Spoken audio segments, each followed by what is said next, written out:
Hello friends, ಎಲ್ಲರಿಗೂ ಮಮತಾ ದಿನಚರಿಗೆ ಸ್ವಾಗತ. ಇವತ್ತಿನ ವಿಡಿಯೋನ ಶುರು ಮಾಡ್ತೇನೆ. ಇವತ್ತಿನ ಡೇ ರೂಟೀನ್ ಹೇಗಿದೆ ಅಂತ ನಾನು ಶುರು ಮಾಡ್ಕೊಂಡಿದ್ದೀನಿ. ಬೆಳಗ್ಗೆನೇ 5:30ಗೆ ನಂದು ಡೇ ರೂಟೀನ್ ಶುರುವಾಗುತ್ತೆ. ಇವಾಗಂತೂ ದಿಶು ಬೇಗ ಹೋಗೋದ್ರಿಂದ ಸ್ವಲ್ಪ ಬೇಗನೆ ಎಲ್ಲ ಕೆಲಸನ ಮುಗಿಸ್ಕೊಂಡು ಬೇಗ ಎಲ್ಲ ಮನೆಯೆಲ್ಲ ಫ್ರೀ ಆಗಿಬಿಟ್ಟಿರ್ತೀನಿ. ಮತ್ತು ಬೇರೆ ಏನಾದರೂ ಎಕ್ಸ್ಟ್ರಾ ಕೆಲಸಗಳಿದ್ರೆ ಅದನ್ನ ನಾನು ಮಾಡ್ಕೋತಾ ಇರ್ತೀನಿ. ಇವಾಗ ಬೆಳಗ್ಗೆನೇ ಫಸ್ಟಿಗೆ ಹಾಲು ಇಕ್ಕಿದ್ದೀನಿ. ನಾನು ಮ್ಯಾಕ್ಸಿಮಮ್ ಬೆಳಗ್ಗೆ ಎದ್ದ ತಕ್ಷಣ ಸ್ಟವ್ ಮೇಲೆ ಫಸ್ಟ್ ನಾನು ಇಕ್ಕೋದಂಥದ್ದು ಹಾಲು ಕಾಯಿಸ್ತೀನಿ. ಹಾಲು ಕಾಯಿಸ್ಬಿಟ್ಟು ಟೀ ಮಾಡಿಬಿಡ್ತೀನಿ. ಯಾಕಂದರೆ ಅದೇನೋ ಗೊತ್ತಿಲ್ಲ, ಫಸ್ಟ್ ನನಗೆ ಹಾಲು ಕಾಯಿಸಿದ್ರೇ ತೃಪ್ತಿ ಅಂತ ಅನಿಸುತ್ತೆ. ಅದಕ್ಕೋಸ್ಕರ ಬೆಳಗ್ಗೆನೇ ಹಾಲು ಇಟ್ಬಿಟ್ಟು ಹಾಲು ಕಾಯಿಸ್ಕೊಂಡು ಟೀ ಮಾಡ್ತೀನಿ. ದಿಶುನೂ ಅಷ್ಟೇ ಟೀ ಕುಡಿದ್ಬಿಟ್ಟು ಮತ್ತೆ ಫ್ರೆಶ್ ಅಪ್ ಆಗ್ತಾನೆ. ಹಾಗಾಗಿ ಫಸ್ಟ್ ಬೇಗ ಅವನಿಗೆ ಟೀ ಮಾಡಿ ಕೊಟ್ಬಿಡ್ತೀನಿ. ಆಮೇಲೆ ನಾನು ಬೇರೆ ಕೆಲಸಗಳನ್ನ ಮಾಡ್ಕೋತಾ ಇರ್ತೀನಿ. ಒಂದು ಕಡೆ ಹಾಲು, ಒಂದು ಕಡೆ ಟೀಗೆ ಅಂತ ಇಟ್ಬಿಟ್ಟು ಇಲ್ಲಿ ನಾನು ನೆಕ್ಸ್ಟ್ ಇಡ್ಲಿ ಮಾಡೋಣ ಅಂತ ಅಂದ್ಕೊಂಡಿದ್ದೆ. ಆವತ್ತಿನ ದಿನ ಇಡ್ಲಿಗೆಲ್ಲ ರೆಡಿ ಮಾಡ್ತಾಯಿದ್ದೀನಿ. ಇಡ್ಲಿಗೆ ಸ್ವಲ್ಪ ಉಪ್ಪು ಹಾಕ್ಬಿಟ್ಟು ಮಿಕ್ಸ್ ಮಾಡಿ ಇಟ್ಬಿಟ್ರೆ ಅದು ನೀಟಾಗಿ ಅಡ್ಜಸ್ಟ್ ಆಗಿರುತ್ತೆ. ಫಸ್ಟ್ ಒಂದು 10 ಮಿನಿಟ್ಸ್ ಆದರೂ ಅಟ್ಲೀಸ್ಟ್ ನಾವು ಉಪ್ಪೆಲ್ಲ ಹಾಕ್ಬಿಟ್ಟು ನಾವು ಮಿಕ್ಸ್ ಮಾಡಿ ಇಡಬೇಕು. ನಾನು ಸೋಡಾ ಹಾಕೋದಿಲ್ಲ, ಯಾವತ್ತೂ ಇಡ್ಲಿಗೆ ನಾನು ಸೋಡಾನ ಉಪಯೋಗಿಸೋದಿಲ್ಲ. ಮ್ಯಾಕ್ಸಿಮಮ್ ತುಂಬ ಥಂಡಿತ್ತು ಅಂದರೆ ಮಾತ್ರ ನಾನು ಸೋಡಾ ಹಾಕ್ತೀನಿ, ಅಂದರೆ ಖಂಡಿತವಾಗಿ ನಾನು ಸೋಡಾ ಹಾಕೋದಿಲ್ಲ. ಹಾಗೆ ಚೆನ್ನಾಗಿರುತ್ತೆ ಇಡ್ಲಿ. ಈ ಬಿಸಿಲಲ್ಲಿ ಬೇರೆ ಸೋಡಾ ಅದು ತಿಂತದಷ್ಟು ಒಂಥರ ಬಾಯಾರಿಕೆನೂ ಆಗ್ತಾ ಇರುತ್ತೆ. ಒಂಥರ ಹೆಲ್ತ್ ಸಹ ತುಂಬಾ ಅಪ್ಸೆಟ್ ಆಗುತ್ತೆ. ಆದಷ್ಟು ಲೈಟಾಗಿರೋ ಊಟ ಮಾಡಬೇಕು ಅಂತ ಇಷ್ಟ ಆಗುತ್ತಲ್ವ. ಹಾಗಾಗಿ ನಾನು ಇವತ್ತು ಸ್ವಲ್ಪ ಲೈಟಾಗೇ ಇಡ್ಲಿ ಮಾಡೋಣ ಅಂತ ಅಂದ್ಕೊಂಡಿದ್ದೀನಿ. ಇಡ್ಲಿಗೆ ಮಾಮೂಲಿ ಚಟ್ನಿಗಿಂತ ಟೊಮೆಟೊ ಚಟ್ನಿ ಬೆಟರ್ ಅಂತ ಟೊಮೆಟೊ ಚಟ್ನಿ ಮಾಡ್ತಾಯಿದ್ದೀನಿ. ಹಾಗೆ ನಾನು ಯಾವ ರೀತಿ ಮಾಡ್ತೀನಿ ಟೊಮೆಟೊ ಚಟ್ನಿ ನಾನು ಸಹ ನನಗೆ ರೆಸಿಪಿನ ಸಹ ಶೇರ್ ಮಾಡ್ತೀನಿ. ವಿಡಿಯೋನ ಪೂರ್ತಿಯಾಗಿ ನೋಡಿ. ವಿಡಿಯೋ ಎಲ್ಲ ಇಷ್ಟ ಆಗುತ್ತೆ ಅಂತ ಅನ್ಕೋತೀನಿ. ಇಷ್ಟ ಆಗಿದ್ರೆ ಪ್ಲೀಸ್ ಒಂದು ಲೈಕ್ ಮಾಡಿ, ಶೇರ್ ಮಾಡಿ. ನಮ್ಮ ಚಾನಲ್ ಹೊಸ ನೋಡಿದ್ರೆ ಪ್ಲೀಸ್ ಸಬ್ಸ್ಕ್ರೈಬ್ ಮಾಡ್ಕೊಂಡು ನೋಡಿ. ಹಾಗೆ ಪಕ್ಕದಲ್ಲಿ ಬೆಲ್ಲೈಕನ್ನ ಪ್ರೆಸ್ ಮಾಡಿ, ನನ್ನ ವಿಡಿಯೋ ನೋಟಿಫಿಕೇಷನ್ ನಿಮಗೆ ಸಿಗ್ತಾ ಇರುತ್ತೆ. ಇವಾಗ ಇಡ್ಲಿಗೆ ಹಿಟ್ಟು ಕಲಸಿದ್ದಾಯಿತು, ಮತ್ತು ಒಂದು ಕಡೆ ಹಾಲು ಆಯಿತು. ಇನ್ನು ಟೀಗೆ ಸಹ ಇಕ್ಕಿದ್ದೀನಿ. ದಿಶು ಬರೋ ಅಷ್ಟರಲ್ಲಿ ಸ್ವಲ್ಪ ಅವನು ಎದ್ದು ಫೇಸ್ ವಾಶ್ ಎಲ್ಲ ಮಾಡ್ಕೊಂಡು ಬರ್ತಾನೆ. ಮತ್ತು ಟೀ ಕುಡಿದ್ಬಿಟ್ಟು ಮತ್ತೆ ಹೋಗ್ಬಿಟ್ಟು ಫ್ರೆಶ್ ಆಗಿಬಿಟ್ಟು ಬರ್ತಾನೆ. ಹಾಗಾಗಿ ಇವಾಗ ನಾನಿಲ್ಲಿ ಫಸ್ಟ್ ಟೀ ಮಾಡಿಬಿಡ್ತೀನಿ. ಫಸ್ಟ್ ಮಾಡಿಕೊಟ್ಬಿಡ್ತೀನಿ. ನನಗೆ ಮಾತ್ರ ಸ್ವಲ್ಪ ಡಿಕಾಷನ್ ಜಾಸ್ತಿ ಇರಬೇಕು, ಹಾಲು ಕಡಿಮೆ ಇಟ್ಕೊಂಡು ಸ್ವಲ್ಪ ಸ್ವೀಟು ಕಡಿಮೆ ಇರಬೇಕು. ನನಗೆ ಅಷ್ಟು ಸ್ವೀಟ್ ಅಂತ ಇಷ್ಟನೇ ಆಗೋದಿಲ್ಲ. ಮತ್ತು ತುಂಬ ನನಗೆ ಬಾಯ್ಲ್ ಆಗಬೇಕು ಟೀ ಅನ್ನೋದು. ಟೀ ಒಂದು ಸಾರಿ ಉಕ್ಕು ಬಂದು 2 ಸಾರಿ ಉಕ್ಕು ಬಂದರೆ ಆಫ್ ಮಾಡಿಬಿಟ್ರೆ ನನಗೆ ಇಷ್ಟ ಆಗೋದಿಲ್ಲ. ನಾನು ತುಂಬ ಹೊತ್ತು ಕಾಯಿಸ್ಕೊತೀನಿ. ಮಕ್ಕಳಿಗೆಲ್ಲ ಕೊಟ್ಬಿಡ್ತೀನಿ ಒಂದು ಸಾರಿ ಕಾಯಿಸ್ಬಿಟ್ಟು. ಬಟ್ ನನಗೆ ಅದೇನೋ ಗೊತ್ತಿಲ್ಲ, ಹಾಲು ಸ್ಮೆಲ್ ಅಷ್ಟೊಂದು ಇಷ್ಟ ಆಗೋದಿಲ್ಲ ಮುಂಚೆಯಿಂದನೂ ಅಷ್ಟೇ. ಹಾಗಾಗಿ ನಾನು ಹಾಲು ತುಂಬ ನಾನು ಹಾಲು ಕುಡಿಯೋದೇ ಇಲ್ಲ ಆ್ಯಕ್ಚುಲಿ. ಟೀಗೂ ಅಷ್ಟೇ ಸ್ವಲ್ಪ ಹಾಲು ಕಡಿಮೆ ಹಾಕ್ಕೊಂಡು ಸ್ವಲ್ಪ ಡಿಕಾಷನ್ ಜಾಸ್ತಿ ಹಾಕ್ಕೋತೀನಿ. ಶುಗರು ಅಷ್ಟೇ, ನನಗೆ ಸ್ವೀಟ್ ಅನ್ನೋದು ಇಷ್ಟ ಆಗೋಲ್ಲ. ಹಾಗಾಗಿ ಸ್ವಲ್ಪ ಶುಗರ್ ಕಡಿಮೆನೇ ಹಾಕ್ಕೊಂಡಿರ್ತೀನಿ. ಸ್ವಲ್ಪನೇ ಸ್ವೀಟ್ ಇರುತ್ತೆ. ನನ್ನ ಟೀ ಯಾವಾಗಲೂ ಹಂಗೆ ಹೇಳ್ತಿರುತ್ತೆ ನಮ್ಮಮ್ಮ ಸಹ. ಯಾವಾಗಲೂ ಸ್ವಲ್ಪ ಆದರೂ ಸ್ವೀಟ್ ಇಕ್ಕೋ, ಸ್ವೀಟ್ ಮೈಗೆ ಸೇರಿಸ್ತಾನೆ ನೀನು ಹೇಗೆ ಹಿಂಗೆಲ್ಲ ಆದರೆ ಅಂತ ಹೇಳ್ಬಿಟ್ಟು. ಬಟ್ ನನಗೆ ಅದೇನೋ ಗೊತ್ತಿಲ್ಲ, ಸ್ವೀಟ್ ನನಗೆ ಇಷ್ಟನೇ ಆಗೋದಿಲ್ಲ. ಮುಂಚೆಯಿಂದ ಅಷ್ಟೇ ಚಿಕ್ಕವಾಗಿಂದ ನನಗೆ ಸ್ವೀಟ್ ಅಂದರೆ ಸ್ವಲ್ಪ ದೂರನೇ. ಏನೋ ಲೈಟಾಗಿರೋಂಥ ಸ್ವೀಟ್ಸ್ ಮಾತ್ರ ತಿಂತೀನಿ ಅಷ್ಟೇ. ಸ್ವಲ್ಪ ಹೆವಿ ಆಗಿಬಿಟ್ರೆ ನನ್ನ ಕೈಲಿ ತಿನ್ನೋಕ್ಕಾಗೋದಿಲ್ಲ. ಅದಕ್ಕೋಸ್ಕರ ನಾನೆಲ್ಲ ಸ್ವಲ್ಪ ಸ್ವೀಟ್ ಕಡಿಮೆನೇ ಉಪಯೋಗಿಸ್ತೀನಿ. ಟೀ ಇಟ್ಬಿಟ್ಟು ಟೀ ಆಗೋ ಅಷ್ಟರಲ್ಲಿ ದಿಶು ಬಂದ ಆಲ್ರೆಡಿ ಟೀ ಕುಡ್ಕೊಂಡು ಹೋದ. ಇವಾಗ ಇಲ್ಲಿ ನಾನು ಟೊಮೆಟೊ ಚಟ್ನಿಗೆಲ್ಲ ರೆಡಿ ಮಾಡ್ಕೋತಾ ಇದ್ದೀನಿ. ಇಲ್ಲಿ ಬಂದುಬಿಟ್ಟು ಫಸ್ಟಿಗೆ ನಾನು ಆನಿಯನ್ಸ್ನ ಕಟ್ ಮಾಡ್ಕೋತಾ ಇದ್ದೀನಿ. ಬೆಳ್ಳುಳ್ಳಿನ ನೈಟ್ ಬಿಡಿಸಿಟ್ಕೊಂಡಿದ್ದೆ. ಇವಾಗೆಲ್ಲ ಏನಂದರೆ ಬೆಳಗ್ಗೆ ಬೇಗ ಮಾಡೋದ್ರಿಂದ ನೈಟ್ ಆದಷ್ಟು ಸ್ವಲ್ಪ ಕೆಲಸಗಳನ್ನ ಮುಗಿಸ್ಕೋತೀನಿ. ಅಂದರೆ ವೆಜಿಟೇಬಲ್ಸ್ ಕಟ್ ಮಾಡೋದಿರ್ಬೋದು, ಈ ಥರ ಬೆಳ್ಳುಳ್ಳಿ ಸುಲ್ಕೊಳ್ಳೋದು ಅಂಥದ್ದೆಲ್ಲ ನೈಟ್ ಮಾಡಿ ಇಟ್ಕೊಂಡಿರ್ತೀನಿ. ಇಲ್ಲಾಂದರೆ ಬೆಳಗ್ಗೆನೇ ಎದ್ದು ಮಾಡಬೇಕಂದ್ರೆ ಸ್ವಲ್ಪ ಲೇಟ್ ಆಗಿಬಿಡುತ್ತೆ. ಅವ್ನು ಬೇರೆ 6:30 6:45ಗೆಲ್ಲ ಮನೆ ಬಿಟ್ಬಿಡ್ತಾನೆ. ಒಂದೊಂದು ಸಾರಿ 7ಗೆ ಬಿಡ್ತಾನೆ. ಬಟ್ ಆದರೂ ನಾನು 6:30ಗೆ ಬಾಕ್ಸ್ ರೆಡಿ ಮಾಡಿ ಇಟ್ಬಿಡ್ತೀನಿ. ಯಾಕಂದರೆ ಅವ್ನು ಬೇಗ ಹೊರಡಬೇಕು. ನಾವು ಎಷ್ಟು ಬೇಗ ಮಾಡಿಕೊಟ್ರೆ ಅಷ್ಟು ಬೇಗ ಒಳ್ಳೆಯದು. ಇನ್ನೊಂದು ಸ್ವಲ್ಪ ಬೇರೆ ಬಿಸಿ ಇದ್ದಂಗೆ ಬಾಕ್ಸ್ ಎಲ್ಲ ಮುಚ್ಚೋಕ್ಕೂ ಆಗೋದಿಲ್ಲ. ಹಾಗಾಗಿ ಒಂದು 10 ನಿಮಿಷ ಬೇಗ ಮಾಡ್ಕೊಂಬಿಟ್ರೆ ಈಸಿಯಾಗಿರುತ್ತೆ ಅಂತ ಹೇಳ್ಬಿಟ್ಟು ಬೇಗನೆ ಮಾಡ್ಕೊಬಿಡ್ತೀನಿ. ಈರುಳ್ಳಿ ಕಟ್ ಮಾಡ್ಕೊಂಡಿದ್ದೀನಿ, ಬೆಳ್ಳುಳ್ಳಿ ಬಿಡಿಸ್ಕೊಂಡು ಇಟ್ಕೊಂಡಿದ್ದೀನಿ. ಇವಾಗ ಸದ್ಯಕ್ಕೆ ಇಲ್ಲಿ ಬಾಣಲೆಯಲ್ಲಿ ಸ್ವಲ್ಪ ಎಣ್ಣೆ ಎಲ್ಲ ಹಾಕ್ಕೊಂಡು ಈರುಳ್ಳಿ ಮತ್ತು ಬ್ಯಾಡಗೆ ಮೆಣಸಿನ್ಕಾಯಿ, ಒಣಮೆಣಸಿನ್ಕಾಯಿ ನಮಗೆ ಎಷ್ಟು ಬೇಕೋ ಅಷ್ಟನ್ನ ಹಾಕ್ಕೊಂಡಿದ್ದೀನಿ. ಬ್ಯಾಡಗೆ ಮೆಣಸಿನ್ಕಾಯಿ ಕಲರ್ಗೋಸ್ಕರ ಹಾಕೊಳ್ಳುವಂಥದ್ದು, ಒಣಮೆಣಸಿನ್ಕಾಯಿ ನಮಗೆ ಖಾರಕ್ಕೆ ಎಷ್ಟು ಬೇಕೋ ಅಷ್ಟು ಹಾಕ್ಕೋಬೋದು. ನಾವು ಸ್ವಲ್ಪ ಖಾರ ಜಾಸ್ತಿ ನಾನು ಸ್ವಲ್ಪ ಖಾರ ಇಕ್ಕಿದ್ದೀನಿ, ಆದರೂ ಅಷ್ಟೊಂದು ಇಕ್ಕಿಲ್ಲ. ಯಾಕಂದರೆ ಬಿಸಿಲಿಗೆ ತುಂಬ ಖಾರ ತಿನ್ನೋಕ್ಕಾಗೋದಿಲ್ಲ. ಸ್ವಲ್ಪ ಜಾಸ್ತಿ ಇಕ್ಕಿದೆ. ನಾಟಿ ಟೊಮೊಟೊ ಆಗಿದ್ರೆ ಸ್ವಲ್ಪ ಜಾಸ್ತಿ ಖಾರ ಇಕ್ಕೊಬೇಕು. ಫಾರಮ್ ಆದರೆ ಸ್ವಲ್ಪ ಕಡಿಮೆ ಖಾರ ಆದರೂ ನಡೆಯುತ್ತೆ. ಇದನ್ನೆಲ್ಲ ಹಾಕ್ಬಿಟ್ಟು ಬೆಳ್ಳುಳ್ಳಿ ಸಹ ಹಾಕ್ಕೊಂಡು ಎಣ್ಣೆ ಹಾಕ್ಕೊಂಡು ಸ್ವಲ್ಪ ಚೆನ್ನಾಗಿ ಹುರ್ಕೋತಾ ಇದ್ದೀನಿ. ಅದೆಲ್ಲ ಸ್ವಲ್ಪ ಹುರ್ಕೊಂಡಾದ್ಮೇಲೆ ಇವಾಗ ಟೊಮೊಟೊನ ಕಟ್ ಮಾಡ್ಕೊಂಡಿದ್ದೆ. ನಾಟಿ ಟೊಮೊಟೊ ಇತ್ತು, ಚೆನ್ನಾಗಿತ್ತು ಟೊಮೊಟೊ ಸಹ. ಹಾಗಾಗಿ ಈ ಟೊಮೊಟೊ ಚಟ್ನಿ ಮಾಡ್ತಾ ಇನ್ನೊಂದು ಮಾಮೂಲಿ ಚಟ್ನಿ ಮಾಡೋಕ್ಕೂ ಮಧ್ಯಾಹ್ನ ಏನಾದರೂ ಮೆತ್ತಗಾಗ್ಬಿಟ್ರೆ ಪಾಪ ಅವನು ತಿನ್ನೋಷ್ಟು ಲೇಟ್ ಆಗಿರುತ್ತಲ್ವ. ಅದಕ್ಕೋಸ್ಕರ ನಾನು ಟೊಮೊಟೊ ಚಟ್ನಿ ಮಾಡೋಣ ಅಂತ ಅಂದ್ಬಿಟ್ಟು ಮಾಡ್ತಾಯಿದ್ದೀನಿ. ಈ ಬಿಸಿಗೆ ಏನು ಚಟ್ನಿ ಮಾಡಿದ್ರೂ ಇರೋದಿಲ್ಲ, ಏನೇ ಮಾಡಿದ್ರೂ ತುಂಬ ಬೇಗ ಒಂಥರ ಮೆತ್ತಗಾಗ್ಬಿಡುತ್ತೆ. ಹಾಗಾಗಿ ಇವಾಗ ಕಡಲೆ ಬೀಜ, ಕೊಬ್ಬರಿ ಚಟ್ನಿ ಖಂಡಿತ ಬಾಳೋದಿಲ್ಲ. ಹಾಗಾಗಿ ನಾನು ಅದು ಬೇರೆ ಮನೇಲಿದ್ದರೂ ಏನಾದ್ರು ಮಾಡ್ಕೊಂಡು ತಿನ್ಬೋದು. ಪಾಪ ಆಚೆ ಮಕ್ಳಿಗೆ ಕಳಿಸ್ಕೊಡೋವಾಗ ಯಾವುದಂದ್ರೆ ಅದು ಕಳಿಸ್ಕೊಡೋಕ್ಕಾಗೋದಿಲ್ಲಲ್ಲ. ಅದಕ್ಕೋಸ್ಕರ ನಾನು ಟೊಮೆಟೊ ಚಟ್ನಿ ಮಾಡೋಣ ಅಂತ ಅಂದ್ಕೊಂಡೆ. ಅದೆಲ್ಲ ಹಾಕ್ಕೊಂಡು ಹುರ್ಕೊಂಡೆ. ಸ್ವಲ್ಪ ರುಚಿಗೆ ಎಷ್ಟು ಬೇಕೋ ಅಷ್ಟು ಉಪ್ಪು ಸಹ ಹಾಕ್ಕೊಂಡು ನೀಟಾಗಿ ಮಿಕ್ಸ್ ಮಾಡ್ಕೊತೀನಿ. ಇದೆಲ್ಲ ಪೂರ್ತಿ ಮೆತ್ತಗಾಗಬೇಕು ಟೊಮೆಟೊ ಪೂರ್ತಿನೂ. ಆವಾಗವರೆಗೂ ಇದನ್ನ ಫ್ರೈ ಮಾಡಬೇಕಾಗುತ್ತೆ. ಸ್ವಲ್ಪ ಹೊತ್ತು ಲಿಡ್ಡೆಲ್ಲ ಕ್ಲೋಸ್ ಮಾಡಿ ಇಟ್ಬಿಟ್ರೆ ಅದು ತುಂಬ ಮೆತ್ತಗಾಗ್ಬಿಡುತ್ತೆ. ಆಗ ಇವಾಗಲೇ ಇದಕ್ಕೆ ಕೊತ್ತಂಬರಿ ಸೊಪ್ಪು ಸಹ ಸ್ವಲ್ಪ ಸೇರಿಸ್ಕೊತಾ ಇದ್ದೀನಿ. ಜೀರಿಗೆನೂ ಸ್ವಲ್ಪ ಹಾಕ್ಕೊಂಡಿದ್ದೀನಿ. ಜೀರಿಗೆ ರುಬ್ಬಕ್ಕೆ ಹಾಕ್ಕೋತೀನಿ, ಅಂದರೆ ಫ್ರೈ ಮಾಡ್ಕೊಂಡು ರುಬ್ಬಕ್ಕೆ ಹಾಕ್ಕೋಬೇಕು. ನಾನು ಫಸ್ಟೇ ಬಾಣಲಿಗೆ ಹಾಕ್ಬಿಟ್ಟಿದ್ದೆ, ವೀಡಿಯೋ ಆನ್ ಮಾಡಿದ್ದೀನಿ ಅಂತ ಅಂದ್ಕೊಂಡಿದ್ದೆ, ಮತ್ತು ವೀಡಿಯೋ ಆನ್ ಮಾಡಿರಲಿಲ್ಲ, ಮತ್ತೆ ಆನ್ ಮಾಡಿಕೊಂಡೆ. ಹಾಗಾಗಿ ಆ ಕ್ಲಿಪ್ಪಿಂಗ್ ಸ್ವಲ್ಪ ಮಿಸ್ ಆಗಿದೆ ಸ್ಟಾರ್ಟಿಂಗಲ್ಲಿ. ಜೀರಿಗೆ, ಈರುಳ್ಳಿ, ಟೊಮೆಟೊ, ಬೆಳ್ಳುಳ್ಳಿ, ಒಣಮೆಣ್ಸಿನ್ಕಾಯಿ, ಬ್ಯಾಡಗೆ ಮೆಣಸಿನ್ಕಾಯಿ, ಕೊತ್ತಂಬರಿ ಸೊಪ್ಪು ಇಷ್ಟನ್ನ ನಾನು ಚೆನ್ನಾಗಿ ಆಯಿಲಲ್ಲಿ ಫ್ರೈ ಮಾಡ್ಕೊತೀನಿ ಫುಲ್ ಸಾಫ್ಟಾಗೋವರೆಗೂ. ಇವಾಗ ಅದನ್ನ ಒಂದು ಕಡೆ ಇಟ್ಬಿಟ್ಟು ಇನ್ನೊಂದು ಕಡೆ ಇಲ್ಲಿ ಇಡ್ಲಿಗೆ ರೆಡಿ ಮಾಡ್ಕೊತಾ ಇದ್ದೀನಿ. ಇಡ್ಲಿ ನೀರು ಬಿಸಿ ಆಗಕ್ಕೆ ಇಕ್ಕಿದ್ದೀನಿ. ನೀರು ಬಿಸಿ ಆಗೋ ಅಷ್ಟರಲ್ಲಿ ಇಡ್ಲಿ ಪ್ಲೇಟ್ನ ರೆಡಿ ಮಾಡ್ಕೊತೀನಿ. ನಾವೆಷ್ಟೇ ತೊಳೆದು ಒಣಗಿಸಿ ಇಕ್ಕಿದ್ದು ಸಹ ಸ್ವಲ್ಪನಾದರೂ ಧೂಳು ಕೂತ್ಕೊಳ್ಳುತ್ತೆ. ನನಗಂತೂ ತುಂಬ ಡಸ್ಟ್ ಕೂತ್ಕೊಳ್ಳೋದ್ರಿಂದ ಒಂದು ಸರಿ ಒರೆಸ್ಕೊತೀನಿ. ಯಾಕಂದರೆ ತುಂಬ ಡಸ್ಟ್ ಇರುತ್ತೆ. ಒಂದು ಟಿಶ್ಯೂ ಇಲ್ಲ ಒಂದು ಚೆನ್ನಾಗಿರುವಂಥ ಕ್ಲೀನಾಗಿರುವಂಥ ಬಟ್ಟೆ ಎತ್ಕೊಂಡು ಒಂದು ಸೈಡ್ ಒರೆಸ್ಕೊಂಬಿಟ್ರೆ ಇಡ್ಲಿ ಬೌಲ್ಸ್ ಎಲ್ಲನೂ ನೀಟಾಗಿರುತ್ತೆ, ಡಸ್ಟ್ ಏನು ಇಲ್ದಿರಂಗಿರುತ್ತೆ. ಯಾಕಂದ್ರೆ ನಾವು ಮೊದಲೇ ಸ್ಟೀಮ್ ಮಾಡುವಂಥದ್ದು, ಒಂದೇ ಸರಿ ಹಿಟ್ಟಾಕ್ತೀವಿ, ಆಯಿಲ್ ಹಾಕ್ತೀವಿ, ಯಾಕಂದರೆ ತೊಳೆದುಬಿಟ್ಟು ಮಾಡೋಕ್ಕಾಗೋದಿಲ್ಲಲ್ಲ ಇದನ್ನೆಲ್ಲ ಸ್ಟೀಮ್ ಮಾಡೋದ್ರಿಂದ. ಹಾಗಾಗಿ ನಾನು ಫಸ್ಟಿಗೆ ಟಿಶ್ಯೂಲ್ಲಿ ಒರೆಸ್ಬಿಟ್ಟು ಸ್ವಲ್ಪ ಆಯಿಲ್ ಅಪ್ಲೈ ಮಾಡ್ತೀನಿ, ಏನಾದ್ರು ಡಸ್ಟ್ ಇದ್ರೂ ಹೋಗುತ್ತೆ ಅಂತ ಹೇಳ್ಬಿಟ್ಟು. ಇವಾಗ ನೀಟಾಗೆಲ್ಲ ಸ್ವಲ್ಪ ಆಯಿಲೆಲ್ಲ ಸ್ಪ್ರೆಡ್ ಮಾಡ್ತಾಯಿದ್ದೀನಿ. ನನಗೆ ಮಾತ್ರ ಇಡ್ಲಿ ತುಂಬ ಸಾಫ್ಟಾಗಿ ಬರುತ್ತೆ, ಎಷ್ಟು ಚೆನ್ನಾಗಿರುತ್ತೆ ಅಂದರೆ ನಿಜವಾಗ್ಲೂ ತುಂಬ ಚೆನ್ನಾಗಿರುತ್ತೆ. ಈ ಸಮ್ಮರಲ್ಲಂತೂ ಇನ್ನೂ ಚೆನ್ನಾಗಿ ಬರುತ್ತೆ, ತುಂಬ ಸಾಫ್ಟ್ ಇಡ್ಲಿ ಚೆನ್ನಾಗಿ ಉಬ್ಬಿರುತ್ತಲ್ವ, ಹಾಗಾಗಿ ತುಂಬ ಸಾಫ್ಟಾಗಿ ಬರುತ್ತೆ ಅಂತ ಹೇಳೋದು. ಸ್ವಲ್ಪ ಮಂಜು ಕಾಲದಲ್ಲಿ ಸ್ವಲ್ಪ ಗಟ್ಟಿಯಾಗಿಬಿಡುತ್ತೆ, ಇಡ್ಲಿ ಚೆನ್ನಾಗಿ ಬರೋದಿಲ್ಲ. ಆದರೆ ಇವಾಗ ಈ ಕಾಲದಲ್ಲಿ ಒಂದು ಸಮ್ಮರಲ್ಲಿ ತುಂಬ ಚೆನ್ನಾಗಿ ಬರುತ್ತೆ ಇಡ್ಲಿ ಮಾತ್ರ. ಎಲ್ಲ ಪ್ಲೇಟ್ಸ್ಗೆಲ್ಲ ಹಾಕಿದ್ದಾಯ್ತು. ಇವಾಗ ಅರೇಂಜ್ ಮಾಡೋವಾಗ ಅಷ್ಟೇ ನಾವು ಹೋಲ್ಸ್ ನೋಡ್ಕೊಂಡು ನೀಟಾಗಿ ಅರೇಂಜ್ ಮಾಡಿದಾಗ ಎಲ್ಲ ಪ್ಲೇಟ್ಸು ನೀಟಾಗಿ ಬಾಯ್ಲ್ ಆಗುತ್ತೆ ಇಡ್ಲಿ ಅನ್ನೋದು. ಹೋಲ್ಸ್ ಮೇಲೆ ಹೋಲ್ಸ್ ಇಟ್ಕೊಂಡೋದ್ರೆ ಖಂಡಿತ ಬಾಯ್ಲ್ ಆಗೋದಿಲ್ಲ. ಒಂದು ಇಡ್ಲಿ ಮೇಲೆ ಒಂದು ಹೋಲ್ ಬರೋ ನೋಡಿಕೊಂಡು, ಅಂದರೆ ತಪ್ಪಿಸಿ ಇಕ್ಬೇಕು. ಅಂದರೆ ಒಂದು ಇಡ್ಲಿ ಇದ್ದಾಗ ಅದ್ಮೇಲೆ ಹೋಲ್ ಬರಬೇಕು, ಇನ್ನೊಂದು ಕಡೆ ಇಡ್ಲಿ ಇದ್ದಾಗ ಇನ್ನೊಂದು ಕಡೆ ಹೋಲ್ ಬರಬೇಕು, ಆ ರೀತಿಯಾಗಿ ಇಕ್ಬೇಕು. ಹೋಲ್ ಮೇಲೆ ಇಟ್ಕೊಂಡೋದ್ರೆ ಅದು ಇಡ್ಲಿ ಬಾಯ್ಲ್ ಆಗೋದಿಲ್ಲ, ಯಾಕಂದರೆ ಸ್ಟೀಮ್ ಕರೆಕ್ಟಾಗಿ ಎಲ್ಲ ಕಡೆ ಸ್ಪ್ರೆಡ್ ಆಗೋದಿಲ್ಲ. ಹಾಗಾಗಿ ಆ ರೀತಿಯಾಗೆಲ್ಲ ಜೋಡಿಸ್ಕೊಂಡಾಯಿತು. ಇಷ್ಟೊತ್ತಿಗೆ ಏನಾಯ್ತು, ಟೊಮೆಟೊ ಸಹ ಇನ್ನು ಮೆತ್ತಗಾಗಿದೆ. ನಾನು ಟೊಮೆಟೊ ಬಿಸಿ ಇದ್ದಂಗೆ ಅಂತೂ ಯಾವಾಗಲೂ ಮಿಕ್ಸಿಗೆ ಹಾಕೋಕ್ಕೆ ಹೋಗೋದಿಲ್ಲ, ಇನ್ನು ಸ್ವಲ್ಪ ಬೇಯಬೇಕು. ಸ್ವಲ್ಪ ಬೆಂದಮೇಲೆ ಸ್ವಲ್ಪ ಆರಿಸ್ಬಿಟ್ಟು ತಣ್ಣಗಾದ್ಮೇಲೆ ಮಿಕ್ಸಿಗೆ ಹಾಕುವಂಥದ್ದು. ನಾವು ಯಾವ ಪದಾರ್ಥಗಳನ್ನ ಯಾವ ವಸ್ತುಗಳು ಹೆಂಗೆ ಉಪಯೋಗಿಸ್ತೀವೋ ಅದು ಹಂಗೆ ಬಾಳಿಕೆ ಬರುತ್ತಲ್ವ, ಹಾಗಾಗಿ ಸ್ವಲ್ಪ ಮೆತ್ತಗಾಗಕ್ಕೆ ಮುಂಚೆ ತಣ್ಣಗಾಗಕ್ಕೆ ಮುಂಚೆ ನಾವು ಮಿಕ್ಸಿಗೆ ಹಾಕ್ಬಿಟ್ರೆ ಅದು ತುಂಬಾ ಮಿಕ್ಸಿ ಜಾರ್ ಬೇಗ ಹೊರಟೋಗ್ಬಿಡುತ್ತೆ. ಹಾಗಾಗಿ ಸ್ವಲ್ಪ ಚೆನ್ನಾಗಿ ಬಾಯ್ಲ್ ಮಾಡಿಬಿಟ್ಟು ಸ್ವಲ್ಪ ತಣ್ಣಗಾಗಕ್ಕೆ ಹಾಕ್ಬಿಟ್ಟಿದ್ದೆ. ಈ ಬಿಸಿಗೆ ಬೇಗ ತಣ್ಣಗೆ ಆಗೋದಿಲ್ಲ, ಎಷ್ಟೊತ್ತು ಬಿಟ್ಟರು ಹಂಗೆ ಬಿಸಿನೇ ಇರುತ್ತೆ. ಆದರೂ ಸ್ವಲ್ಪ ಹೊತ್ತು ಹಾಕ್ಬಿಟ್ಟು ಬಿಟ್ಬಿಟ್ಟಿದ್ದೆ, ಪ್ಲೇಟಲ್ಲಿ ಸಪ್ರೇಟಾಗಿ ತೆಗೆದುಬಿಟ್ಟು ತಣ್ಣಗಾದ್ಮೇಲೆ ಇವಾಗ ಮಿಕ್ಸಿ ಜಾರ್ಗೆ ಹಾಕ್ಕೋತಾ ಇದ್ದೀನಿ.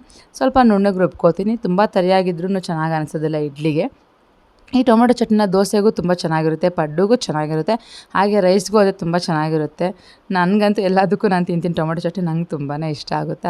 ಅದಕ್ಕೋಸ್ಕರ ಬೆಳಗ್ಗೆನೇ ಇದು ಟೊಮೆಟೊ ಚಟ್ನಿ ಮಾಡಿಬಿಟ್ರೆ ಮಧ್ಯಾಹ್ನಕ್ಕೂ ಆಗುತ್ತೆ. ಮಧ್ಯಾಹ್ನ ಬೇರೆ ಕೆಲಸ ಇದೆ ಸ್ವಲ್ಪ, ನಾನು ವಾಸ್ಕಲೆಲ್ಲ ಪೆಂಡಿಂಗ್ ಇಕ್ಕಿದ್ನಲ್ವ, ಅದನ್ನು ಕಂಪ್ಲೀಟ್ ಮಾಡಬೇಕು ಅಂದ್ಕೊಂಡಿದ್ದೀನಿ. ಅದಕ್ಕೆ ಮಧ್ಯಾಹ್ನಕ್ಕೂ ಆಗೋ ಥರ ಟೊಮೆಟೊ ಚಟ್ನಿ ಮಾಡಿಬಿಟ್ಟೆ, ರಾತ್ರಿಗೆ ಏನಾದರೂ ಬೇರೆ ಮಾಡ್ಕೊಳ್ಳೋಣ ಅಂತ ಹೇಳಿಬಿಟ್ಟು.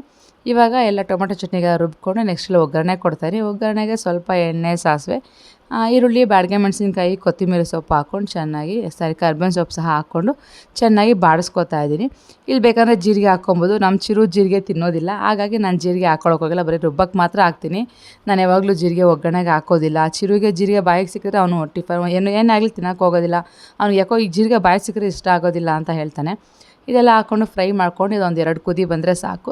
ಸ್ವಲ್ಪ ನೀರು ಸಹ ಅದೇ ಜಾರ್ಗೆ ಹಾಕ್ಕೊಂಡು ಅದನ್ನು ಹಾಕ್ಬಿಟ್ಟು ಕುದಿಯೋಕೆ ಇಕ್ಕಿದ್ದೀನಿ. ಒಂದು 2 ಕುದಿ ಬರೋ ಅಷ್ಟರಲ್ಲಿ ಇಡ್ಲಿ ಸಹ ಆಗಿದೆ ಆಲ್ರೆಡಿ. ನೋಡ್ತಾ ಇರ್ಬೋದು, ಬಿಸಿಯಾದ ಇಡ್ಲಿ. ನೋಡ್ತಾರೆ ಬೆಳಗ್ಗೆ ತುಂಬ ಚೆನ್ನಾಗಿರುತ್ತೆ, ಬಿಸಿ ನೋಡೋಕ್ಕೂ ಚೆನ್ನಾಗಿರುತ್ತೆ, ತಿನ್ನೋಕ್ಕೂ ಚೆನ್ನಾಗಿರುತ್ತೆ.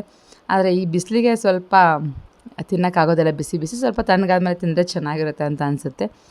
ಟೊಮೆಟೊ ಚಟ್ನಿ ಸಹ ಬಾಕ್ಸ್ಗೆ ಹಾಕಾಗಿದೆ, ಇನ್ನೇನು ತಣ್ಣಗಾಗಲಿ ಅಂತ ಬಿಡ್ತೀನಿ. ಅದೇ ಇಲ್ಲ, ಫಸ್ಟ್ ಒಂದು 15 ನಿಮಿಷ ಬೇಗ ಮಾಡಿಬಿಟ್ರೆ ಸ್ವಲ್ಪ ತಣ್ಣಗಾಗೋವರೆಗೂ ವೆಯ್ಟ್ ಮಾಡ್ಬೋದು. ಇಲ್ಲ ಅಂದರೆ ಬೇಗ ಬಿಸಿ ಲಿಡ್ ಹಾಕ್ಬಿಟ್ರೆ ಪಾಪ ಅವ್ರಿಗೆ ತೆಗಿಯೋಕ್ಕೂ ಕಷ್ಟ, ತೆಗಿಯೋಗು ಚೆಲ್ಲೋಗುತ್ತೆ. ಒಂದೊಂದು ಸರಿ ಏರ್ ಒಳಗಡೆ ಬ್ಲಾಕ್ ಆಗಿಬಿಡುತ್ತೆ, ಆ ರೀತಿಯಾಗೆಲ್ಲ ಆಗ್ತಾ ಇರುತ್ತೆ. ಅವರು ಅಷ್ಟಮ್ಮ ತಣ್ಣಗಾದ್ಮೇಲೆ ಲಿಡ್ ಹಾಕು, ಬಿಸಿ ಹಾಕ್ಬೇಡ ಅಂತ ಹೇಳ್ತಾರೆ. ಅದಕ್ಕೋಸ್ಕರ ಒಂದು 15 ನಿಮಿಷ ಬೇಗ ಮಾಡಿಟ್ಬಿಡ್ತೀನಿ ಟಿಫನ್ನ. ಸ್ವಲ್ಪ ತಣ್ಣಗಾದ್ಮೇಲೆ ಅದನ್ನ ಬಾಕ್ಸ್ನ ಹಾಕ್ತೀನಿ, ನಾನು ಟಿಫನ್ ಬಾಕ್ಸ್ದು ಮುಚ್ಚಳನ ಹಾಕುವಂಥದ್ದು.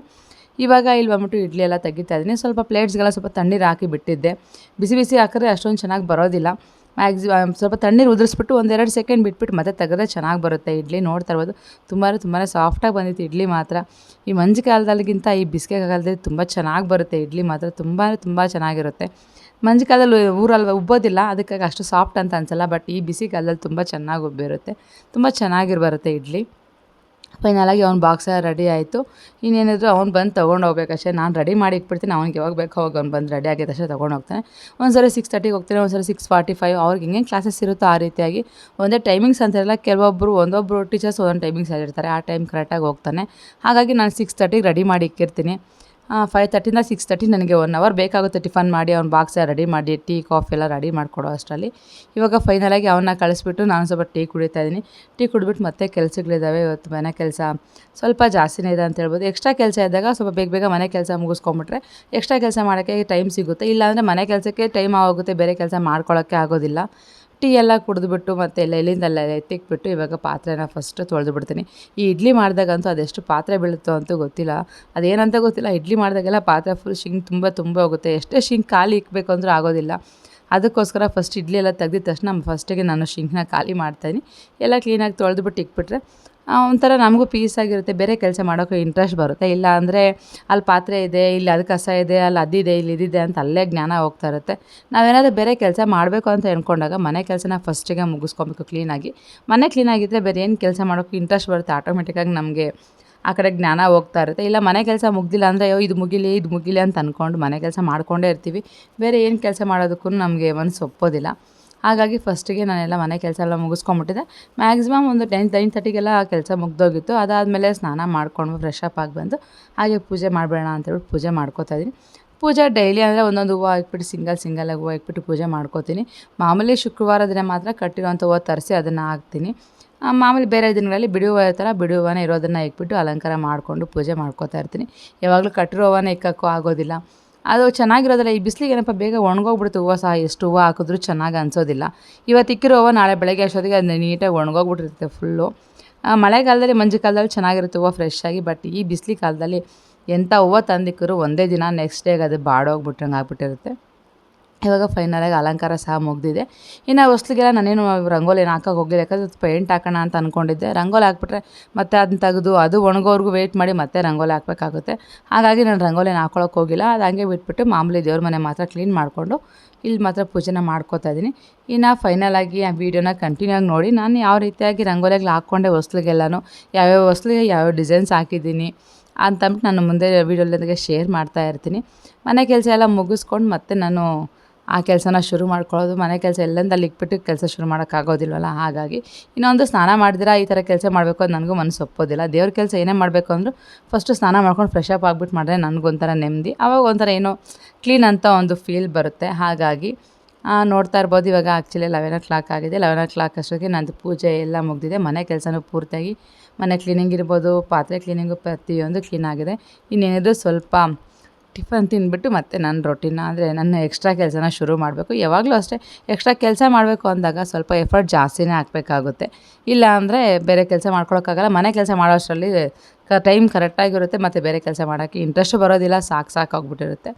ಇವಾಗ ಟಿಫನ್ ಸಹ ಸ್ವಲ್ಪ ತಿನ್ಕೊಂಬಿಡ್ತೀನಿ. ಸ್ವಲ್ಪ ಟಿಫನ್ ತಿಂದು ಇನ್ನು ಸ್ವಲ್ಪ ನನಗೆ ಟೀ ಅಂದರೆ ತುಂಬ ಕುಡಿಯೋಬೇಕು ಅಂತ ಏನು ಅನಿಸೋದಿಲ್ಲ. ಬೆಳಗ್ಗೆ ಒಂದು ಟೈಮ್ ಮತ್ತು ಟಿಫನ್ ಆದಮೇಲೆ ಒಂದು ಟೈಮ್ ಗ್ಯಾರಂಟಿ ಕುಡಿಬೇಕು. ಅದಾದಮೇಲೆ ಅಷ್ಟೊಂದು ಟೀ ಕಾಫಿ ಅದು ನನಗೆ ಅಷ್ಟೊಂದು ಇಷ್ಟ ಆಗೋದಿಲ್ಲ. ಬಟ್ ಬೆಳಗ್ಗೆ ಮತ್ತು ಟಿಫನ್ ಆದಮೇಲೆ ಮಾತ್ರ ಅದು ಇರಲೇಬೇಕು ಅಂತ ಅನಿಸುತ್ತೆ. ಈ ಬಿಸಿಲಿಗೆ ಬೇರೆ ಇದ್ದಿದ್ದು ಒಂಥರ ಅನ್ನಿಸ್ತಾ ಇರುತ್ತೆ. ಆದರೂ ಏನಾದ್ರು ಲಿಕ್ವಿಡ್ ಐಟಮ್ಸ್ ತೊಗೋತಾನೆ ಇರ್ತೀನಿ. ಅಂದರೆ ಜ್ಯೂಸ್ ಇರ್ಬೋದು, ಮಜ್ಜಿಗೆ ಇರ್ಬೋದು, ನೀರು ತುಂಬ ಯೂಸ್ ಮಾಡಿದಷ್ಟು ನಮಗೆ ಒಳ್ಳೆಯದು. ಇಲ್ಲ ಎಳ್ನೀರಾದರೂ ಕುಡಿಬೋದು. ನಾನಂತೂ ಇನ್ನೊಂದು ಡೈಲಿ ಒಂದೊಂದು ಎಳ್ನೀರು ಕುಡಿಯೋ ಸಹ ರೂಢಿ ಮಾಡ್ಕೊಂಬಿಟ್ಟಿದ್ದೀನಿ. ಯಾಕಂದರೆ ತುಂಬ ಬಾಡಿ ಹೀಟ್ ಆಗ್ತಾ ಇರುತ್ತೆ, ಒಂಥರ ಡಿಹೈಡ್ರೇಟ್ ಆಗ್ತೀನಿ. ಈ ನಡುವೆ ಹುಷಾರಿಲ್ಲದಾಗಿಂದ ಇನ್ನೂ ಸ್ವಲ್ಪ ಸುಸ್ತು, ಟಯರ್ಡ್ ಅನ್ನೋದು ಜಾಸ್ತಿ ಆಗ್ತಾ ಇರುತ್ತೆ. ಹಾಗಾಗಿ ಸ್ವಲ್ಪ ಎಳ್ನೀರನ್ನ ಸ್ವಲ್ಪ ಜಾಸ್ತಿನೇ ಯೂಸ್ ಮಾಡ್ತಾಯಿದ್ದೀನಿ. ಡೈಲಿ ಒಂದೊಂದು ಎಳ್ನೀರಂತೂ ಖಂಡಿತವಾಗ್ಲೂ ಕುಡಿತಾ ಇರ್ತೀನಿ. ಅದೆಲ್ಲ ಆಯಿತು. ಇನ್ನು ಟಿಫನ್ ಎಲ್ಲ ಮುಗಿಸ್ಕೊಂಡು ಕ್ಲೀನಾಗಿ ಎಲ್ಲ ಮನೆ ಕೆಲಸ ಫುಲ್ ಕ್ಲೀನ್ ಮುಗಿಸ್ಬಿಟ್ಟು ಇವಾಗ ನನಗೆ ನನ್ನ ಫೇವ್ರೇಟ್ ಕೆಲಸಗಳನ್ನ ಮಾಡ್ಕೋತಾ ಇರ್ತೀನಿ. ನನಗೆ ಫಸ್ಟಿಂದ ಸ್ವಲ್ಪ ಇಂಟ್ರೆಸ್ಟ್ ಇತ್ತು ಇಂಥ ಕೆಲಸಗಳು ಮಾಡೋದ್ರಲ್ಲಿ. ಬಟ್ ಟೈಮ್ ಸಿಗೋಲ್ಲ, ಇಲ್ಲ ನನಗೆ ಅವಸರ ಇರೋಲ್ಲ ಅಂತ ಮಾಡೋಕ್ಕೆ ಹೋಗೋದಿಲ್ಲ. ಅವಶ್ಯಕತೆ ಇದ್ದಾಗ ಮಾಡ್ಕೊಳ್ಳೋಣ ಅಂತ ಹೇಳ್ಬಿಟ್ಟು ಇವಾಗ ಹೇಗಿದ್ರು ಮಾಡಬೇಕು ಅಂತ ಅನ್ನಿಸ್ತು. ಓಕೆ, ಹೆಂಗಿದ್ರು ಅದಕ್ಕೂ ಒಂದು ಅವಕಾಶ ಸಿಕ್ಕಿದೆ, ಇದನ್ನು ಮಾಡೋಣ ಅಂತ ಹೇಳ್ಬಿಟ್ಟು ಮಾಡ್ತಾಯಿದ್ದೀನಿ. ಇವಾಗ ಸದ್ಯಕ್ಕೆ ಪೇಂಟಿಂಗ್ನ ಶುರು ಮಾಡ್ಕೊಂಡಿದ್ದೀನಿ. ಇದು ಅಷ್ಟೇ ಒಂದು 12:30 11 ಹಂಗೆ 12:30 1 ಹಂಗೆ ಶುರು ಮಾಡಿದ್ದು. ಈವ್ನಿಂಗ್ವರೆಗೂ ಆಯಿತು. ಯಾಕಂದರೆ ಎಲ್ಲ ಹೊಸ್ಲಿಗೂ ಹಾಕಬೇಕು, 3 ಹೊಸ್ಲಿಗೆ ಹಾಕಬೇಕು. ಹಾಗೆ ಬೃಂದಾವನಕ್ಕೂ ಸಹ ಸ್ವಲ್ಪ ಹಾಕೋಣ ಅಂತ ಹೇಳ್ಬಿಟ್ಟು. ಯಾಕಂದರೆ ತುಂಬ ಧೂಳು ಬಿಡೋದ್ರಿಂದ ಏನೋ ಒಂಥರ ಕಾಣಿಸ್ತಾ ಇತ್ತು, ಧೂಳೇ ಇರುತ್ತೆ ಅಲ್ಲೆಲ್ಲ, ನೋಡೋಕ್ಕೆ ಇಷ್ಟ ಆಗ್ತಾಯಿಲ್ಲ. ಇವಾಗ ನೀಟಾಗಿ ಒಂದು ಸೆಟ್ ತೇವ ಬಟ್ಟೆ ಮಾಡಿ ಒರೆಸ್ಕೊಂಬಿಟ್ರೆ ಸಾಕು, ನೀಟಾಗಿ ಕಾಣಿಸ್ತಾ ಇರುತ್ತೆ ಅಟ್ಲೀಸ್ಟು. ಇಲ್ಲ ಅಂದರೆ ಅದು ಒಂಥರ ನನಗೆ ಯಾಕೋ ಮನಸ್ಸೇ ಒಪ್ತಾ ಇರಲಿಲ್ಲ. ಹಾಗಾಗಿ ಎಲ್ಲದಕ್ಕೂ ಅಲಂಕಾರ ಮಾಡಿಬಿಡೋಣ ಆ ಪೇಂಟಲ್ಲಿ. ಮತ್ತು ಬೇಕಾದ್ರೆ ಸ್ವಲ್ಪ ನೀರು ಬಿಟ್ಕೊಂಡಿರತ್ತೆ ಬಟ್ಟೆಲಿ ಒರೆಸ್ಕೊಂಬಿಟ್ಟು ಕ್ಲೀನಾಗಿ ಮತ್ತೆ ನಾನು ಪೂಜೆ ಮಾಡ್ಕೊಬೋದು ಅಂತ ಹೇಳ್ಬಿಟ್ಟು ನಾನು ಈ ಥರ ಪ್ಲ್ಯಾನ್ ಮಾಡಿಕೊಂಡೆ. ಇವಾಗ ಬೃಂದಾವನಕ್ಕೆಲ್ಲ ರೆಡಿ ಮಾಡಿ ಆಯಿತು. ನೆಕ್ಸ್ಟ್ ಇವಾಗ ಹೊಸ್ಲಿಗೆ ಯಾವ ರೀತಿ ಒಂದು ಸಿಂಪಲ್ಲಾಗಿ ಅಲಂಕಾರನ ಮಾಡ್ಕೋತಾ ಇರ್ತೀನಿ. ಕೆಳಗಡೆ ಎಲ್ಲ ಅಷ್ಟೊಂದು ಅಲಂಕಾರ ಮಾಡೋಕ್ಕೆ ಹೋಗಿಲ್ಲ ಅದು ಮೇನ್ ಡೋರ್ಗೆ, ಯಾಕಂದರೆ ಹೇಗಿದ್ದು ನಾನು ರಂಗೋಲಿಗಳೆಲ್ಲ ಹಾಕ್ಕೋತೀನಿ ಅದಕ್ಕೋಸ್ಕರ. ಇದು ಬಂದು ಮೇಲೆ ಡೋರ್ಗೆ ಸ್ವಲ್ಪ ರಂಗೋಲಿನ ಹಾಕ್ತಾಯಿದ್ದೆ, ಯಾಕೆ ಮೇಲೆ ಡೋರ್ಗೆ ಯಾವಾಗಲೂ ಹೋಗಿ ನಾನು ರಂಗೋಲಿ ಹಾಕ್ಕೊಂಡು ಅರಿಶಿನ ಕುಂಕುಮ ಎಲ್ಲ ಇಡೋಕ್ಕಾಗೋದಿಲ್ಲ. ಕ್ಲೀನಾಗಿ ಒರೆಸ್ಕೊಂಡು ಒಂದು ಅರಿಶಿನ ಕುಂಕುಮ ಬಟ್ಟಿಕೊಂಡ್ರೆ ಸಾಕು ಅಂತ ಹೇಳ್ಬಿಟ್ಟು, ನಾವು ಆದಷ್ಟು ನನಗೆ ಹೆಂಗೆ ಈಸಿ ಆಗುತ್ತೋ ಹಾಗೆ ನಾನು ಡೈವರ್ಟ್ ಮಾಡ್ಕೋತಾ ಇರ್ತೀನಿ ನನ್ನ ಕೆಲಸಗಳನ್ನ. ಯಾಕಂದರೆ ಎಲ್ಲನೂ ಪರ್ಫೆಕ್ಟಾಗಿ ಹಂಗೆ ಮಾಡಬೇಕು ಹಿಂಗೆ ಮಾಡಬೇಕು ಅಂದರೆ ಖಂಡಿತವಾಗ್ಲೂ ನಾವು ಅಂದ್ಕೊಂಡಿರೋ ಟೈಮ್ ಏನೂ ಮಾಡೋಕ್ಕಾಗೋದಿಲ್ಲ. ಒಂದು ಪೂಜೆ ಮಾಡಬೇಕಂದ್ರೂ ಅಷ್ಟೇ ಒಂದು ಟೈಮಿಂಗ್ಸ್ ಅಂತ ಇಟ್ಕೊಂಡಿರ್ತೀವಿ. ಆ ಟೈಮ್ ಒಳಗೆ ಪೂಜೆ ಆಗಬೇಕು ಅಂದರೆ ಅದಕ್ಕೆ ತಗ್ಗಟ್ಟಂಗೆ ಎಫರ್ಟ್ ಹಾಕಬೇಕಾಗುತ್ತೆ. ಮೇಲೆ ಕೆಳಗೆ ಮೇಲೆ ತಿರುಗಾಡ್ಕೊಂಡಿದ್ರೆ ಆ ಕೆಲಸ ಕರೆಕ್ಟ್ ಟೈಮ್ಗೆ ಅಂದ್ಕೊಂಡಿದ್ದ ಟೈಮ್ಗೆ ಕೆಲಸ ಆಗೋದಿಲ್ಲ. ಹಾಗಾಗಿ ಇವಾಗ ಮೇಲೆಗಡೆಲ್ಲ ಸ್ವಲ್ಪ ರಂಗೋಲಿಗಳನ್ನ ಹಾಕ್ಕೋತಾ ಇದ್ದೀನಿ. ಇನ್ನು ಕೆಳಗಡೆ ಎಲ್ಲ ಅಷ್ಟೊಂದು ರಂಗೋಲಿ ಅಂತ ಏನು ಹಾಕ್ಕೊಳಕ್ಕೆ ಹೋಗಿಲ್ಲ. ಸಿಂಪಲ್ಲಾಗಿ ಒಂದು ರಂಗೋಲಿ ಹಾಕ್ಕೊಂಡು ಚಿಕ್ಕದ ಹೂವು ಹಾಕ್ಕೊಂಡು ಅಲ್ಲಿಗೆ ಬಿಟ್ಬಿಟ್ಟಿದ್ದೀನಿ.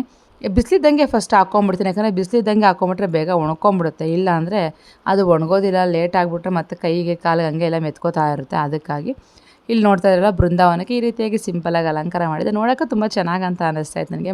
ಬಂದು ಎಂಟ್ರೆನ್ಸಲ್ಲೇ ಇದು ಕಾಣಿಸುತ್ತೆ, ಹಾಗಾಗಿ ತುಂಬ ಚೆನ್ನಾಗಿ ಕಾಣಿಸ್ತಾ ಇತ್ತು. ಇದು ಬಂದು ಮೇನ್ ಡೋರ್ ಕೆಳಗಡೆ ಇಟ್ಕೊಳ್ಳೋಂಥದ್ದು. ಕೆಳಗಡೆ ಏನೆಲ್ಲ ಶಂಕು ಚಕ್ರ ಸ್ವಸ್ತಿಕ್ ಹಾಕ್ಬಿಟ್ಟು ನಾಮ ಹಾಕಿದ್ದೆ, ಅಷ್ಟೇ ಸಾಕಾಗಿತ್ತು. ಬೇರೆ ರಂಗೋಲಿ ಎಲ್ಲ ವಾಸ್ಕರ ಮೇಲೆ ನಾನು ಹಾಕ್ಕೋತೀನಿ ಡೈಲಿ ರೆಗ್ಯುಲರಾಗಿ. ಆ ಕಡೆ ಈ ಕಡೆ ಮಾತ್ರ ಈ ರೀತಿ ಹಾಕಿಕ್ಬಿಟ್ರೆ ನೋಡೋಕ್ಕೆ ಚೆನ್ನಾಗಿ ಕಾಣಿಸುತ್ತೆ, ಕಳೆಯಾಗಿರುತ್ತೆ ಅಂತ ಹೇಳ್ಬಿಟ್ಟು ಈ ರೀತಿಯಾಗಿ ಸಿಂಪಲಾಗಿ ಅಲಂಕಾರ ಮಾಡಿದ್ದೀನಿ. ಎಲ್ಲರಿಗೂ ಇಷ್ಟ ಆಗಿದೆ ಅಂತ ಅನ್ಕೋತೀನಿ. ಇಷ್ಟ ಪ್ಲೀಸ್ ಒಂದು ಲೈಕ್ ಮಾಡಿ. ಅದಾದಮೇಲೆ ಬಂದಿದ್ದು ದೇವ್ರ ಮನೆಗೂ ಅಷ್ಟೇ ಸ್ವಸ್ತಿಕ್ ಹಾಕ್ಬಿಟ್ಟು ಈ ಥರ ಬೊಟ್ಟಿಗೆ ಬಿಟ್ಬಿಟ್ಟಿದ್ದೀನಿ. ಹೇಗಿದ್ರು ರಂಗೋಲಿನ ಹಾಕ್ಕೋಬೋದು. ರಂಗೋಲಿ ಏನು ನನಗೆ ರಂಗೋಲಿ ಹಾಕೋದು ನಿಜ ತುಂಬ ಇಷ್ಟ ಆಗುತ್ತೆ. ಪೇಂಟಲ್ಲಿ ರಂಗೋಲಿ ಹಾಕೋಕ್ಕೆ ನಂಗೆ ಇಷ್ಟ ಆಗೋದಿಲ್ಲ. ಯಾಕೆ ಅಟ್ಲೀಸ್ಟ್ ಆದಷ್ಟು ನಾವು ಹಾಕ್ಕೋಬೇಕು ಅಂದ್ಬಿಟ್ಟು ಈ ರೀತಿಯಾಗಿ ದೇವ್ರ ಮನೆ ಬಾಗಿಲಿಗೂ ನಾನು ಹಾಕಿಲ್ಲ.